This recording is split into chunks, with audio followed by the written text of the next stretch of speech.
and MUTH, both proteins, these are actually functions combinedly. This cleaves the unmethylated strand at GATC sequence, and combined action of the helicase 2, DNA helicase 2 and the exonuclease 1 that removes the segment of the new strand between the cleavage site and the point just beyond the mismatch.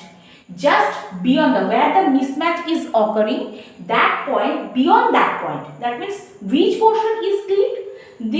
The segment of the new strand between the cleavage site and the point just beyond the mismatch. Okay, where the cleavage is occurring and where the mismatch is there, beyond the mismatch portion and the cleaved site is total segment is removed by the exonuclease 1 and the helicase 2. Another two important enzyme, DNA polymerase and DNA ligase, they fill the gap and form the totally correct strand. Okay, correct DNA strand. So this is the